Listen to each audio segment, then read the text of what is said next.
బాపట్ల నియోజకవర్గం గుడిపల్లి సాంబశివరావు గారి దగ్గర ఉన్నాం. అయితే బాపట్ల మండల కన్వీనర్ అండ్ మండల జనరల్ సెక్రటరీగా ఇక్కడ వర్క్ చేస్తున్నారు. అయితే చూద్దాం మరి ఈ బాపట్ల నియోజకవర్గంలో మరి కొత్తగా నియమితులైన వేగేశ్వర నరేంద్ర వర్మ గారు ఇక్కడ ఇన్ఛార్జిగా వర్క్ చేసే అభ్యర్థిగా కూడా ఇప్పుడు ఓకే అయ్యారు. మరి చూద్దాం ఆయన వెనక మరి పార్టీ సపోర్ట్ ఎంతవరకు ఉందో. నమస్తే అండి. నమస్తే అమ్మా. మరి గతంలో అనంత్ సతీష్ గారు ఇక్కడ పోటీ చేయడం చూశారు. మరి ఈ రోజున వేగేశ్వర నరేంద్ర వర్మ గారు వచ్చారు. మరి ఆయనకి మీ సపోర్ట్ ఎంతవరకు ఉంది? మా సపోర్టు, కార్యకర్తల సపోర్టు సంపూర్ణంగా ఉందమ్మా. వారి నరేంద్ర వర్మ గారికి సంపూర్ణమైన మద్దతు ఉంది. ఇక్కడ సంపూర్ణమైన మద్దతు అంటే ఎంతో కొంత ఏదో లోటుపాటు ఉంటుంది కదా, అంటే తెలియకపోవడం రాజకీయంగా ఉంటాయి కదా కొన్ని. అలాంటి ఏం లేవమ్మా. ఎందుకంటే వారు ఇవాళ పార్టీలో ఇవాళ ఉన్న వ్యక్తి కాదమ్మా. గత చాలా సంవత్సరాల నుంచి ఒక సేవా కార్యక్రమాలు చేస్తూ ఆయన చిన్నప్పటి నుండి ఈ పార్టీ జెండా మోశారు. పార్టీ కోసం ఎంతో కృషి చేశారు. వాళ్ళ నాన్నగారు కూడా ఇదే పార్టీలో కొనసాగారు. తర్వాత ఏంటంటే ఆయన ఒక బృహత్తరమైన కార్యక్రమం ఏంటంటే అది మనం ప్రజల నుంచి సంపాదించకూడదు, మనం సంపాదించిన దానిలో నుంచి ప్రజలకు ఖర్చు పెట్టాలి, వాళ్ళకి సేవ చేయాలి, వాళ్ళని ఎలాంటి కష్టంలో ఉన్నా మనం ఆదుకోవాలని ఒక బృహత్తరమైన ఆలోచనతో ఆయన పారిశ్రామికంగా ఎదిగిన తరువాత ప్రత్యక్ష రాజకీయాల్లోకి వచ్చారు. అంతేగాని రాజకీయాల్లో ఉన్నారు కానీ పరోక్షంగా ఉన్నారు. ఇంత డబ్బు సంపాదించుకోవాలని రాజకీయాల్లో లేదమ్మా, అలాంటి ఆలోచనే లేదు. సంపాదించుకొని ఇప్పుడు ఉన్నారు వచ్చారు. ఎందుకంటే ఇంతకుముందు పరోక్షంగా రాజకీయాల్లో ఉన్నారు. ఆయనకి చేతనంత సాయం అనేది పార్టీకి అందిస్తూనే వచ్చారు. ఆయన సహకారం ప్రతి ఎలక్షన్లో ఉంది, ప్రతి కార్యక్రమంలో ఉంది. ప్రతి చిన్న విషయంలో కూడా నరేంద్ర వర్మ గారి యొక్క సాయం ఈ బాపట్ల నియోజకవర్గంలో జరుగుతూనే ఉంది. కానీ ఏంటంటే గత 5 ఏళ్ల నుండి ఆయన ప్రత్యక్ష రాజకీయాల్లోకి వచ్చారు. ఎందుకని? నేను కష్టపడినంత వరకు కష్టపడ్డాను, నేను సంపాదించుకున్నాను, ఇక సంపాదనే పరమావధి కాదు, దీన్ని సంపాదించిన దానిలో మనం ఎంతో కొంత ప్రజల దగ్గర ఏ విధంగా అయితే మనం తీసుకున్నామో ఆ ప్రజలకు ఖర్చు పెట్టి ఆ ప్రజా రుణం తీర్చుకుందాం అనే ఒక మహత్తరమైన ఆలోచనతో ఆయన ముందుకు వచ్చారు. 2, ఈ పరిసర ప్రాంతాల్లో ఏ రాజకీయ నాయకుడు చేయనటువంటి పరిశ్రమ పెట్టి ఆ పరిశ్రమ ద్వారా ఇవాళ 5 నుంచి ప్రత్యక్షంగా 5,000 మందికి వాళ్ళ ఉపాధి కల్పించారు. పరోక్షంగా ఇంకా చాలా మంది ఆ ఉపాధి లబ్ధి పొందుతూనే ఉన్నారు. ఆ కారణం చేత ఇక్కడ ఈ బాపట్ల నియోజకవర్గంలో సరైన ఉపాధి కల్పించే నాయకుడు ఈ గత నాకు తెలిసి ఈ 40-50 సంవత్సరాల నుండి ఏ నాయకుడు కూడా ఇలాంటి ఉపాధి అవకాశాలు యువతకు కానీ పెద్దవాళ్ళకు కానీ మహిళలకు కానీ కల్పించిన నాయకుడే లేడమ్మా, లేరు. కేవలం నరేంద్ర వర్మ గారికి ఆ క్రెడిట్ దక్కుతుంది. నరేంద్ర వర్మ గారు 5 సంవత్సరాలు పరోక్షంగా పార్టీకి సేవలు, ఇక్కడ సేవలు ప్రజలకు చేశారు కదా, ఎలాంటి సేవలు చేశారు ఆయన? ఎలాంటి వారంటే ఉదయం నిద్ర లేచిన దగ్గర నుండి నేనున్నాను, కార్యకర్తకు ఎలాంటి ఇబ్బంది వచ్చినా నేనున్నాను అని ఆదుకోవటం, పార్టీకి ఏ కష్టం వచ్చినా ఆయన నేనున్నానని పరిగెత్తడం, ఆయన నిద్ర లేచిన దగ్గర నుండి అదే కార్యక్రమం. కష్టం అంటే ఎలాంటి కష్టాలు?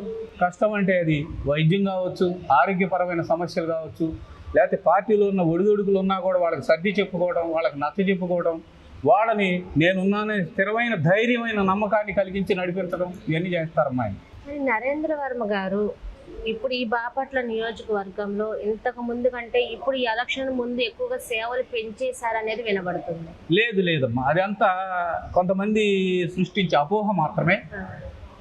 వాస్తవం సత్యం ఏంటంటే నేను చెప్తా ఉన్నా మీతో, ఇంతకు ముందే యోగేశ్వర ఫౌండేషన్ ద్వారా వారు వీలైనన్ని ఎక్కువ సేవలు అందిస్తూ వచ్చారు. ఇవాళ దానికి ఉదాహరణ ఇవాళ మనం ఈ కంటి శిబిరమే. ఇంతకు ముందు కూడా ఎలాంటి శిబిరాలు నిర్వహించారు, రకరకాల కార్యక్రమాలు చేయించారు. అన్నిటికన్నా ముఖ్యమైనది సామాన్య ప్రజలకి తాగే నీరు అందించడం అనేది ఒక బృహత్తరమైన కార్యక్రమం. ఎక్కువగా వింటున్నాం మేము ఇదే మాట.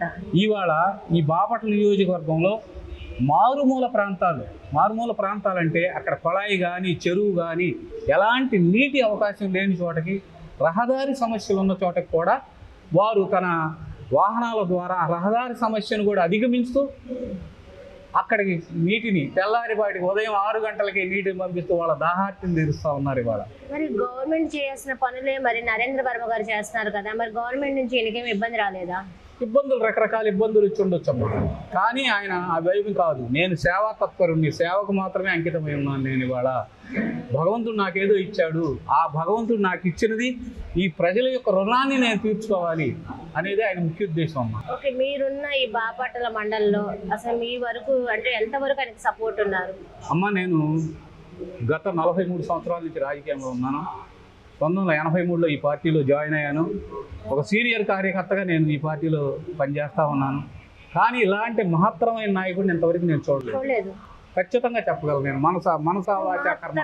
నాయకుడు అని ఎందుకంటున్నాడంటే ప్రజలతో మమేకం అవటం, ఉందని అహంకారం చూపించకపోవటం, ఏ చిన్న కష్టం వచ్చినా ప్రజలకు కానీ కార్యకర్తలకు కానీ నేనున్నానని వాళ్ళకి మద్దతు ఇచ్చి వాళ్ళకి ఆయన కష్టాన్ని తీర్చటం. ఎందుకంటే ఇవాళ పార్టీలో కార్యకర్తలకి మద్దతు ఇచ్చి వాళ్ళకి సపోర్ట్గా ఉండే నాయకుడు అవసరం ఈ బాపట్లకు చాలా ఉంది. ఇంతకు ముందు ఆ అవసరం ఇక్కడ తీరలా, ఎప్పుడు అది అరకొరకగానే ఉంది. మహానుభావులు ఎవరు వస్తూ ఉంటారు, వెళ్ళిపోతూ ఉన్నారు, కానీ నేనున్నాను ఆయన ఒకటే మాట చెప్తా ఉన్నారు.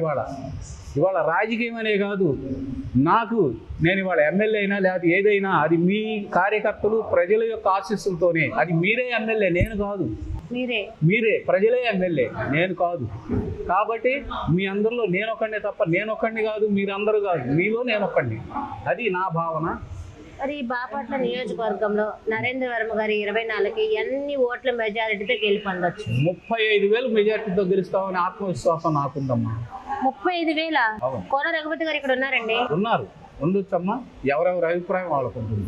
ఎందుకంటే మెజారిటీ ఇవాళ ఆ మార్పు అనేది ఇవాళ ప్రజల్లో ప్రత్యక్షంగా కనపడతా ఉంది.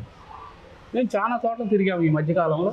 వాళ్ళు ఏమంటా ఉన్నారంటే, మాకు మంచి అయినా చెడైనా నేనున్నానని ఆదుకునే వ్యక్తి కావాలి మాకు. అలాంటి పార్టీ రహితముగా ఇప్పటిదాకా నరేంద్ర వర్మ గారు చేస్తూ వస్తున్నారు. పార్టీ అనేది ఆయన ఎప్పుడు ఆలోచించలేదు. నేను ఏ పార్టీ అవ్వచ్చు, లేకపోతే ఇంకో పార్టీ అవ్వచ్చు, అలాంటి ఆలోచన సరళి లేని వ్యక్తి ఆయన. సేవ చేసే దృక్పథం ఉన్న వ్యక్తి ఆయన. ఈ పార్టీ రహితంగా మసీదులకి, చర్చిలకి, గుళ్ళకి, బళ్ళకి, ఎన్నో విద్యాలయాలకి ఎంతో సహాయం చేసి ఉన్నారు.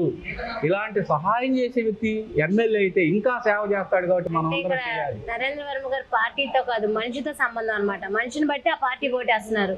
అట్లని కాదమ్మా, పార్టీ ఉంది 90%, దానికి 10 పైసలు ఆయన సేవ కూడా కలిసి వచ్చింది అని చెప్తా ఉన్నాను.